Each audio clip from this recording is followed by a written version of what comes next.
Basta tuloy tayo, focus tayo sa mensahe ng Lord. So ito po yung awit tungkol sa ubasan. Okay? At ang sabi rito, ako ay aawit yan, sa sinta kong mahal tungkol sa nangyari sa kanyang ubasan. Okay? Share screen para lahat po tayo ay ayan,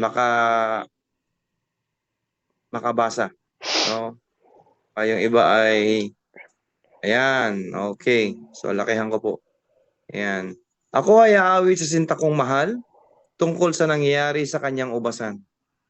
Mayroong ubasan ang sinta kong mutya sa libis ng bundok na lupay mataba. Hinukaya niya at inalisan ng bato at saka tinamnan, okay, tinamnan ang nasabing dako o yung lugar, mga piling puno ng mabuting ubas. Okay, mga piling puno ng mabuting ubas itinanim niya sa sa nasabing lugar, sa gitna'y nagtayo ng isang bantayan at nagpahukay pa ng sadyang pisaan. Pagkatapos nito ay naghintay siya na ang kanyang tanim ay magsipamunga. Ngunit ano ito? Pagdating ng araw, ang kanyang napitas ay ubas na ligaw. Verse 3, kaya't kayo ngayon, taga Jerusalem o Jerusalem, at gayon din kayo, mga taga Juda, kayo ang humatol sa aming dalawa, ako at ang aking ubasan. Verse 4, ano pa ang aking nakaligtaang gawin sa aking ubasan? Bakit nang ako'y namitas? Sa itinanim kong mabubuting ubas, ang nakuha ko ay ubas na ligaw. Puro ubas, ano? Verse 5, kaya't ito ngayon ang gagawin ko sa aking ubasan. Papatayin ko ang mga halamang nakapaligid dito. Wawasakin ko ang bakod nito. Hahayaan kong ito'y mapasok at sirain ng mga ilap na hayop. Papakain niya. Pababayaan ko itong lumubog sa sukal, mabalot ng tinik at dawag, no? Yung mga tinik-tinik. Di ko babawasin ang sangat dahong labis. Di ko pagyayamanin ang mga puno nito. At pati ang ulap ay uutusan ko na huwag magbigay ng ulan. And verse 7, ang ubasang ito'y ang bayang Israel. At si Yahweh naman ang siyang nagtanim. Ang mga Hudyong kanyang inaruga, ang mga puno ng ubas. At kanyang hinintay na ito'y gumawa ng mabuti, ngunit naging mamamatay tao. Inaasahang magpapairal ng katarungan, ngunit panay pang-aapi ang ginawa. Purihin ang Panginoon. Hallelujah. To God be the glory. At dito po, pag-aaralan po natin is God is looking for good fruits. Okay? Meron po ditong mga points, no? At number 2, repentance that leads to fruits of righteousness and false repentance. At pang-apat, repentance is a process. Okay? So, kung mapapansin po natin sa ating binasa, ubas, no? At talagang ang Panginoong Diyos ay naghahanap po ng magandang bunga, no? God is looking for a good fruits, no? At yun po yung hinahanap ng Panginoon sa buhay ng bawat isa sa atin. Lalo na nang tayo po ay nakakilala sa Panginoon at hindi naman po talaga agad-agad makikita na kawangis tayo ng Panginoon. Tulad ng isang sanggol, pagkapanganak niyan, hindi pa lumalaki yan, no? Yung mga buntis nating mga kapatid, no? Sino to? Si Ate Cristal, magkapatid na Villatema, no? Ang mga buntis yan. Pagkasilang yan, hindi naman agad makikita agad kung sino kamukha eh. Kapag lumaki yan, doon na makikita kung sino yung kawangis. At sa atin naman po, makikita, no? Na habang tayo tumatagal, nagiging kawangis pa tayo, yung good fruits ba? O yung good fruit ba na nagmumula sa ating Panginoon, makikita na ba sa atin? Yan. O nakikita na ba sa atin? Amen? So, ang title po ng ating pong pag-aaral, dito po sa Isaiah chapter 5, verse 1 to 7, repentance. Okay? Repentance. Pagsisisi. No? Tunay na pagsisisi, mga kapatid. Bagamat ilang beses na nating narinig itong mensaheng ito, ay nagsisi naman na ako no? Totoo nga ba na nagsisi na tayo? Baka meron pang bumabalik-balik o baka meron pang binabalik-balikan, no? Kaya dito malalaman natin kung talagang tunay ba talaga tayong nagrepent, no? Sa harapan ng Panginoon, no? So, dito po sa Isaiah chapter 5 verse 1 to 7 talks about a man who plants good variety of grapes, no? Yung ubas. So in a fertile soil. Pag sinabing fertile soil, talagang napakagandang lupa nito. At talagang pag tinaniman ay talagang matabang lupa, talagang mabilis, no? Na magbunga. So he carefully watches over the grapevine and tends them with much care in order to bear fruit. Talagang binabantayan itong tagapag-alaga o tagapagbantay na ito yung kanyang itinanim, no? Ng mga ubusan. And sabi dito, expect the vines to yield sweet grapes, but the fruits turn out very sour. Ayan. Okay lang po, Nanay Andre. Okay lang po yan. Ayan. So, itong tagapagbantay na ito, itong nagtanim na ito, no? Ay nag-e-expect kahit naman sino sa atin kapag nagtanim ka ng mangga, syempre na-expect mo talagang alagaan mo ng ilang taon yan or kung ano man, sabihin na nating mga sangkis, no? Saudi Arabia dates, alam mo na matamis yan, no? At ine-expect mo na matamis at masarap ang bunga niyan, no? Pero iba yung kinalabasan.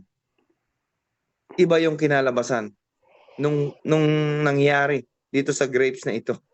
Amen?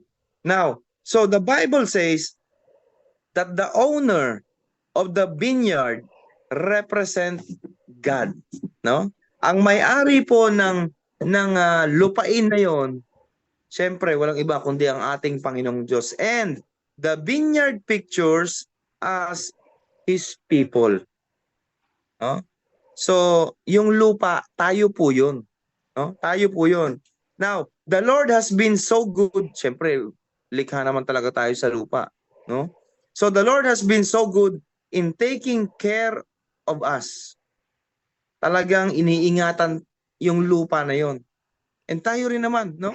Hanggang sa buhay natin na 'to, hanggang ngayon na huminga tayo, patuloy tayong iniingatan ng Panginoon. So, and He hopes to see fruits of righteousness in our lives. Kaya lang, no? Sadly, we do not yield good fruits. Nakakalungkot. Na ine-expect ng ating Panginoong Diyos na merong makikita at matatamis na lasa ng buhay natin na kung paano niya tayo itinanim, pinatubo, no? Spiritually, pinalago. Ay hinahanap ng Panginoon yung masasarap na bunga. Bunga ng salita ng Panginoong Diyos na natanim sa atin at siya yung nagpapalago, no? So, ito po yung two types of fruits. Fruits of righteousness. Ito po yung binanggit natin ngayon. Now, ito naman yung fruits of wickedness. Okay? Basahin po natin yung Galatians chapter 5 verse 19 to 21. Sabi rito, the acts of the sinful nature is obvious. No? Ito yung mga prutas ng wickedness, no? Basahin natin sa Tagalog. At talaga naman pong dito makikita, mga mahal kong kapatid, na ang isang tao, lalo kung sinasabi niyang Kristiyano siya, no? Kristiyano tayo. Pero dito makikilala kung sino talaga ang namumuhay sa righteousness. Ito po yung prutas of wickedness. Galatians 5:19 to 21.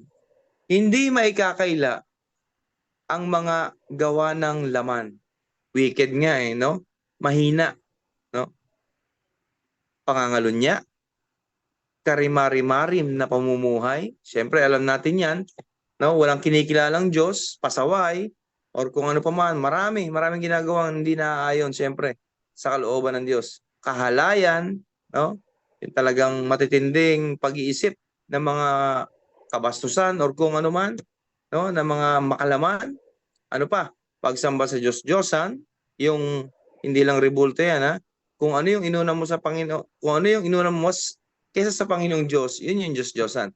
Ano pa? Pangkukulam. Ito yung mga wickedness, no?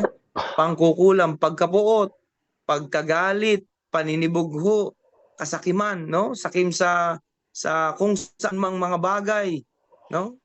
Maraming kasakiman yan. Pag sinabing kasakiman, malawak yan, no? Pagkakabaha-bahagi, yan, no? Yung bang kanya-kanya na, no? Bahala na kayo diyan, bahala na ako rito, ganon, no? Ayaw po ng yan yung mga wickedness, no? Pagkakampi-kampi, ayan, no? Yung sa isang church lang kayo, pero merong grupo-grupo, merong kampi-kampi, no? So hindi po maganda 'yon, no? So ano pa? Pagkainggit, no? Lason po 'yan, no? Sa buhay ang pagkainggit.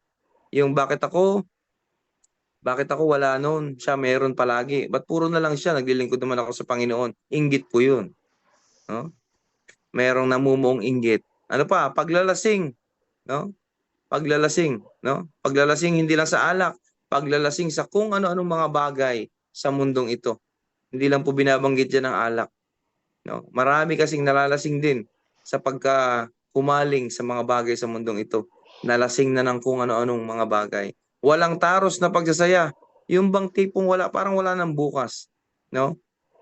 Iyan po ang ayaw ng Panginoon, no? Pero pagdating sa problema, tinatawag ang Diyos. Pero yun sa pagsasaya, hindi tinatawag ang Diyos, no? So, at iba pang tulad nito, sabi ni Apostol Pablo, binabalaan ko kayo tulad noong una. Hindi tatanggapin sa kaharian ng Diyos ang gumagawa ng gayong mga bagay, no? So Apostle Paul wrote the above verses to the believers sa mga taga-Galatia. So it is possible for a believer to still cling to a sinful lifestyle, no? Yung bang tipo na sinasabi nating born again Christian na tayo pero meron pa tayong ginagawang hindi maganda? Hindi po maganda 'yon, no? But God clearly says that we are the branches. Sabi ng Panginoon, branches tayo ng Diyos, no? Siyempre yung mga branches ng Panginoon, kung ano yung tinuturo ng Diyos, tayo mga branch, tayo mga sanga, yun dapat ang susundin natin. At dapat hindi lang puro dahon ang makikita sa atin. Dapat meron talagang bunga. Ibig sabihin, hindi lang puro pag-aaral, hindi puro pagbabasa, hindi puro kinig. Ibig sabihin mga kapatid, yung branch, yung sanga, merong napuproduce na bunga yan, no? Para pag yan ay nahinog na at yan ay hinarvest na, o kaya nalaglag sa lupa, magiging buto uli, tutubo na naman yan, no? So yun ang hinahanap ng Panginoong Diyos, no? So but God clearly says that we, the branches, must produce good fruits or else we will be cut off from Him who is the vine. Kung hindi tayo mamumunga, mga kapatid, kung hindi tayo mamumunga, inuulit ko po, no? Ang Bible po may sabi, puputulin po ang ating sanga. Okay? May Bible verse ba yan? Basahin po natin sa John 15 verse 2. Nang sabi rito, pinuputol niya ang bawat sangang hindi namumunga at kanya namang pinuputulan at nililinis ang bawat sangang namumunga upang lalong dumami ang bunga. Ibig sabihin, may pruning, no? At pagkatapos ng pruning, blessing ang kasunod, no? Kaya wag po tayong magtaka kung may mga pinuputol-putol sa ating mga buhay. Kung merong inaalis, pinopro ng Panginoon sa atin na mga ugali, mga karakter natin, yung mga attitude natin ba? Marami pa yan. No? Marami pa yan. Marami pang pwede sa ating tanggalin para ano? Para mas lalong maging maganda, no? Ang sanga at mamunga na talaga. Kasi kung ang sanga na meron tayo sa harapan ng Panginoon ay hindi okay, mga kapatid, siguradong walang magiging bunga. Ano 'yon? Ibig sabihin, hindi nakikita sa atin ng Panginoong Hesukristo, no? Kasi wala tayong kabunga-bunga. But praise God, no? Mga kapatid natin dito ay talagang napakasisipag sa kanilang sa gawain ng Panginoon, no? Sa kanilang mga churches, and ganoon din po sa mga online ng mga kapatid, no? Purihin ang Diyos sa buhay ng bawat isa na nagpapatuloy, no? Kahit na sandamakmak ang problema sa buhay, nagpapatuloy pa rin po ang bawat isa. Yun ang mainam. Yun ang hinahanap ng Panginoon sa bawat isa po sa atin.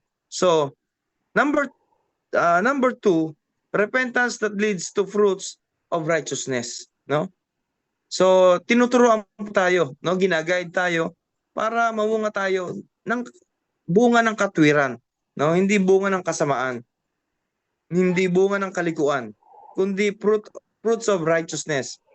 At ang sabi nito, a good character is a mark, no? Marka daw ito that we have truly been converted to the Lord.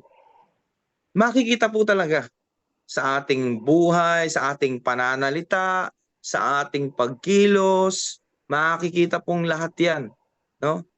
Unang-una na ang Panginoon, siyempre. Siya ang nakakakita sa lahat ng ginagawa natin. Lalo kahit solo tayo sa kwarto, solo tayong bumabiyahe, makikita 'yan, no? Makitang-kita 'yan. At siyempre makikita 'yan ng ating mga kapatid kung talaga bang tunay na yung mark, hindi mark of the beast, mark, no? Marka ng nagmumula sa Panginoon na talagang tunay tayong na-convert, no? Ng salita ng Diyos, no? At these good fruits can only be visible in our lives if there is true or genuine repentance. Kasi kung tunay tayong nagsisi, kung tunay tayong tumalikod sa mga ginagawa natin noon na mga pagkakasala, makikita po talaga kung genuine talaga, kung tunay talaga yung ating pong pagsisisi sa harapan ng Panginoon. Kasi merong kakaiba. Ayan si Sister Heidi, no? Talagang magsasalita yung mga nakapaligid sa atin.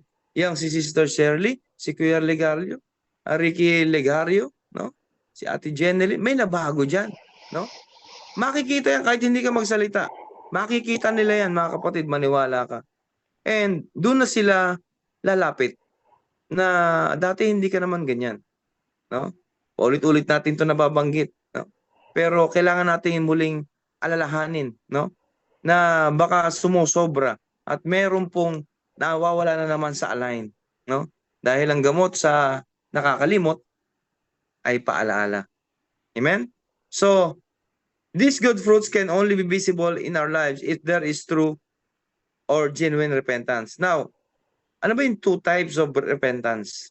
Yung sinasabi dito yung self-centered, ito po yung there are people who repent because their sins have been exposed, causing them much shame. No? Yung talagang hiyang-hiya.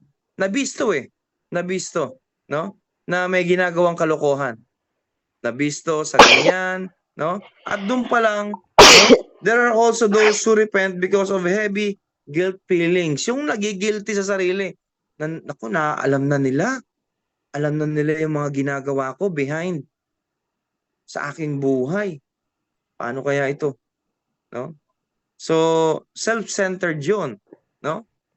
Ng two types of repentance. So, others do so because the negative consequences of their deeds. Still others repent in order to be blessed. They repent believing that they can be rewarded with good. The motive of such repentance is self-centered. Kaya alam na alam ng Panginoon ang motibo ng bawat isa sa atin. kung tunay ba talaga na tayo ay nagsisi o pakitang tao lang. Alam na alam ng Panginoong Diyos yan. Kung self-centered repentance lang yan. No? Nakakalungkot po yun. Pero, yung God-centered repentance, mga mahal kong kapatid, ito po yung repentance comes after a realization that God is hurt by our sin. Lord, sorry po. Hindi sapat yung sorry sa lahat ng mga ginawa ko. And I realize na nasaktan kita ng sobra-sobra. Yan. Yan talaga yung talagang God-centered.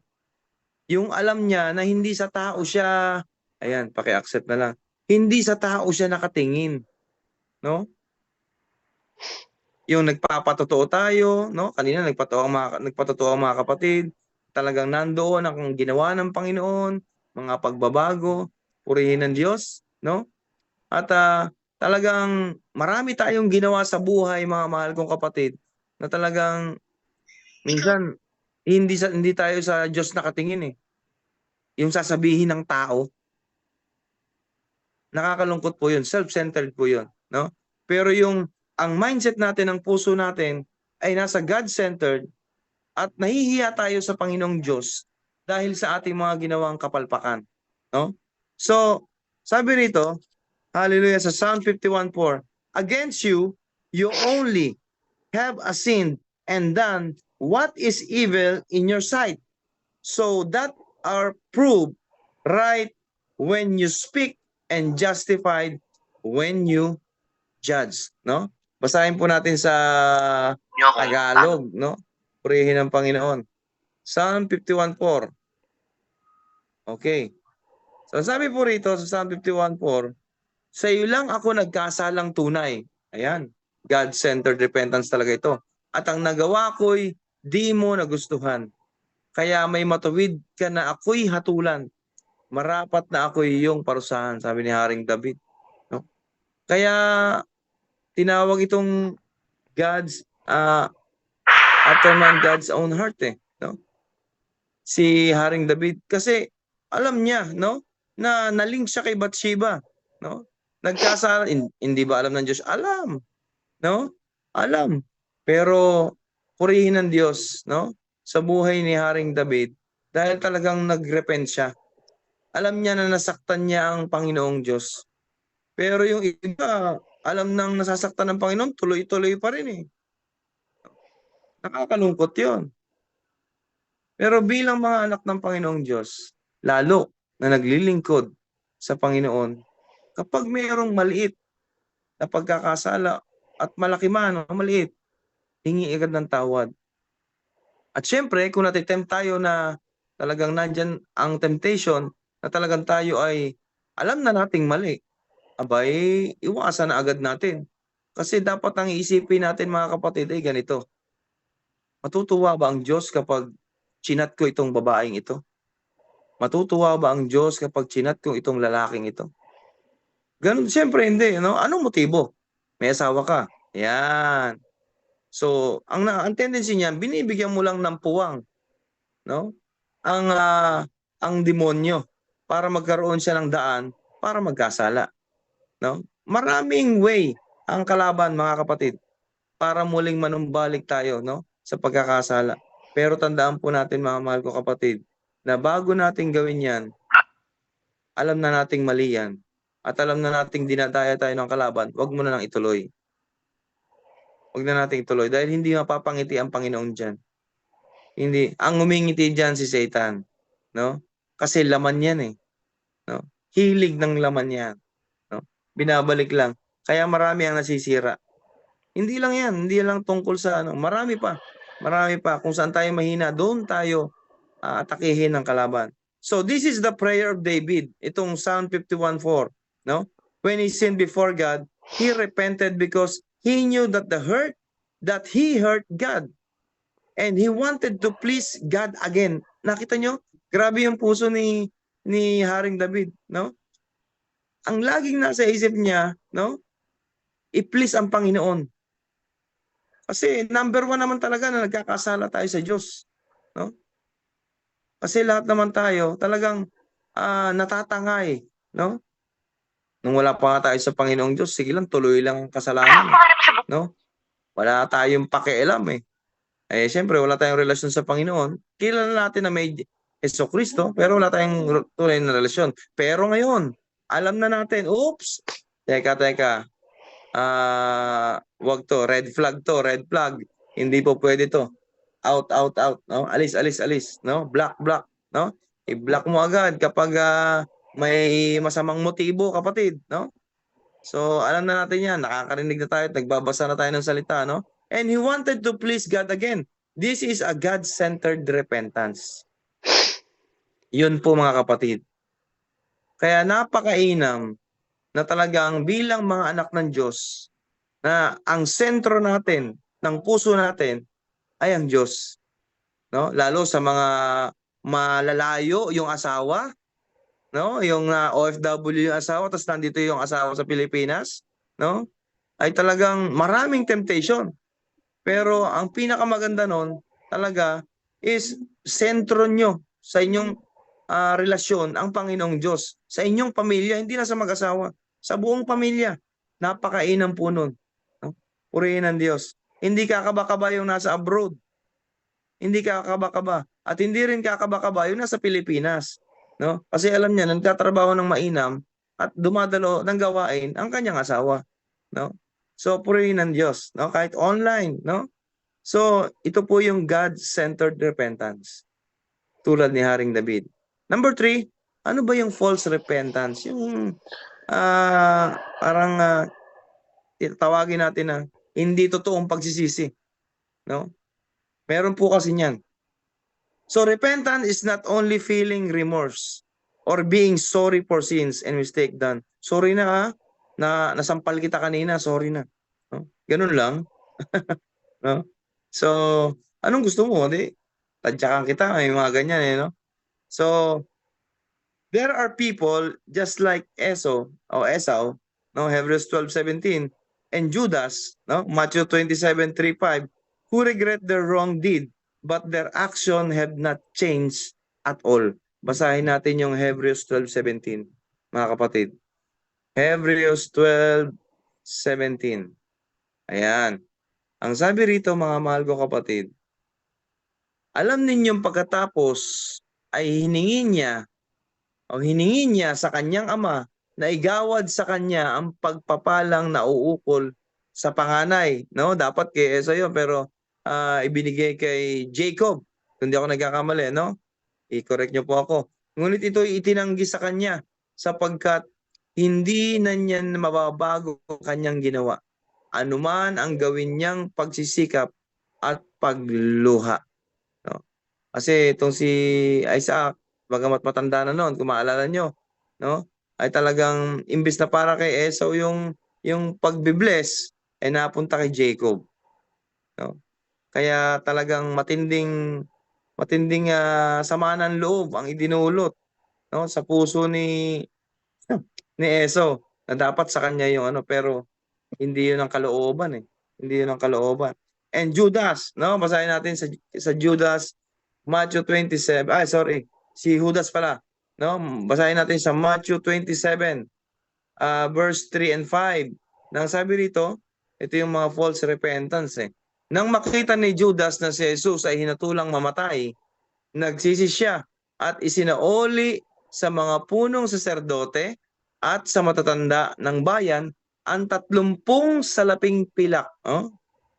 30 na silver, no? Pilak, silver. Sinabi niya, nagkasala ako. Ipinagkanulo ko ang taong walang sala. Ano ang pakialam namin? Sabi ng mga no? Bahala ka, sagot nila.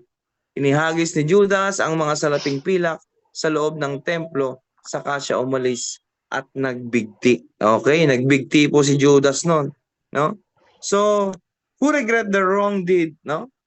At ang sabi rito, many repeat the same sin they want to rid themselves of. Misunderstanding of repentance is also the reason why many were not able to be continue following the Lord. Kaya pansin nyo sa mga churches, may paiyak-iyak pa, no? Talagang nakapag-EGR na, nakapag-encounters God retreat, pataas-taas ng kamay, no? Pero deep inside, meron pa palang hindi sinusurrender lahat. May meron pa kami na-encounter gumugulong-gulong pa, sumusuntok-suntok pa eh. No? Habang nagpe-prayer warrior eh. Nandiyan pa ako sa Jeddah. Purihin ng Diyos. Pero hindi yun. Hindi sa ganung bagay. Hindi ang pag-iyak natin ang tunay na repentance. Kundi yung talagang, yung puso natin, talagang tunay na nabago. No? Mga kapatid, kahit na ilang drum pa ang iiyak natin sa harapan ng mga tao, pero sa harapan ng Panginoon, kitang-kita niya ang puso natin. Kung tunay ba talaga tayong nagsisisi. Amen? So, number 4, repentance mga kapatid is a process. No? Hindi yan tulad ng isang tinanggap mo ngayon ng Panginoon, bilang Diyos na rin tagapagligtas, bago ka na. Proseso po yan. No? Hindi po agad-agad yan. Basta magpatuloy lang po tayong lahat. For a better understanding of the true repentance, here are 3 terms taken from the New Testament. No? Number 1, revelation.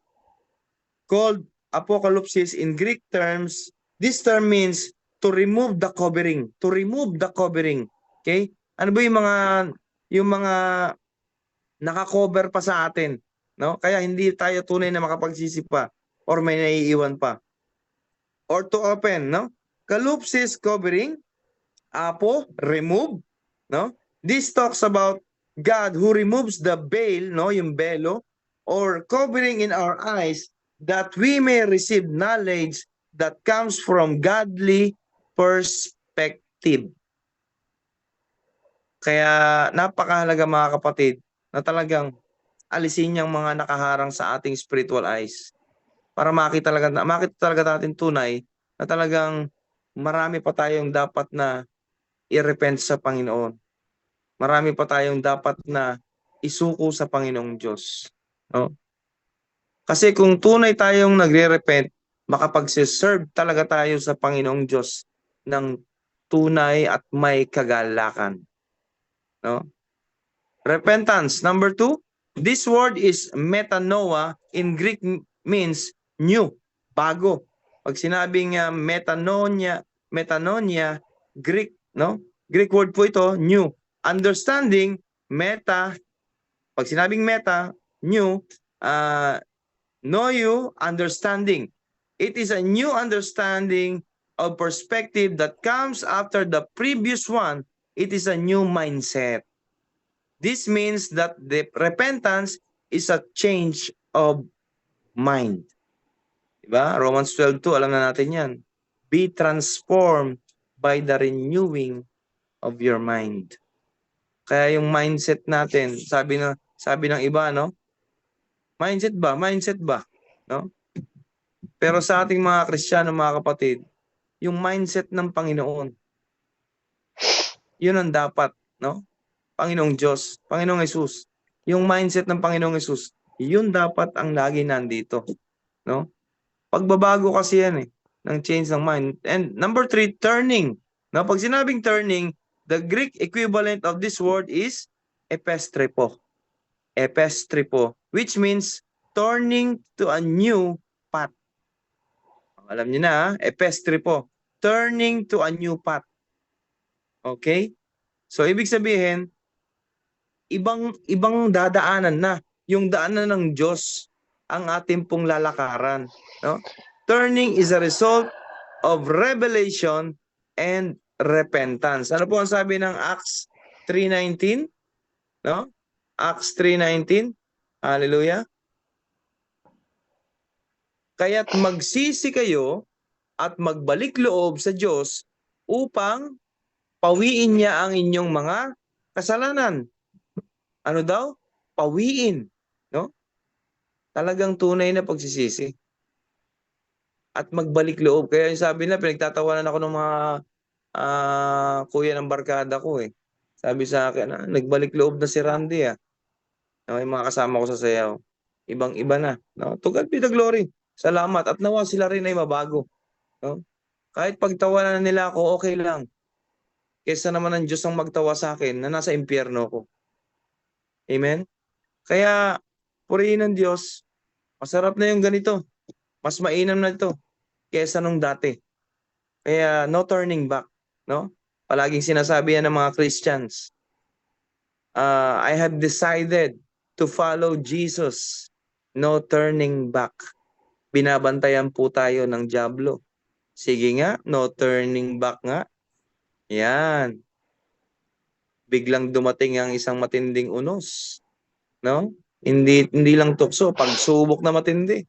Doon masusukat at makikita kung talagang no turning back talaga. No? Kasi maraming Christians nowadays, mga kapatid, na bumabalik sa dilim, mga nagba-backslide. Pero marami rin naman, no? Purihin ng Diyos na yung mga nag-backslide, bumabalik din sa Panginoong Diyos. Purihin ng Diyos. So we must include all these three in our repentance before God. We need to accept, no? We need to accept God's view and understanding on our sinful state that we may be able to return and walk in His ways. Walk in His ways. No? Yung lalakaran po natin dapat bilang mga Kristiyano, kaya tinawag tayong Kristiyano. No? Pag sinabing fans ka ni Nora Honor dati, no? Isnorenian ka. Pag fans ka ni Vilma Santos, Vilmanians ka.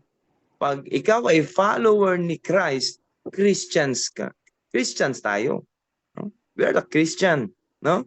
Kaya, yun po yung ating sinusunod, ang Panginoong Jesucristo. No? So, we need to accept God's view and understanding of our sinful state that we may be able to return and walk His way.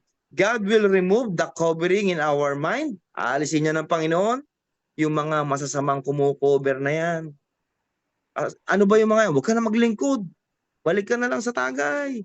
Balik ka na lang sa pagmamarites. Balik ka na lang sa kung ano man. No? Inaalis siya ng Panginoon. Tumigil ka, Satan. Lumayas ka. Matagal mo na nga akong dinaya eh. Tapos dadayain mo na naman ako ngayon. Ayoko na niyan. No? Balik ka na sa akin. Makulit yan si Satan. Makulit. Sobrang kulit. No? Pero ganun pa man, huwag tayong papadala sa kanyang mga inaalok. No? So God will remove the covering in our minds by giving us information that comes from godly perspective, revelation, that we may receive the mind of Christ, repentance, that we may enable us to turn away from our sins and turning. No? This is the process of true repentance, mga kapatid. Yan yung tunay na proseso ng pagsisisi that brings real change in us. But both we and God have a role in repentance. Ibig sabihin, mga kapatid, kikilos ang Panginoon, pero dapat kumilos din tayo. Tutulungan tayo ng Panginoong Diyos, tulungan din natin ang ating sarili.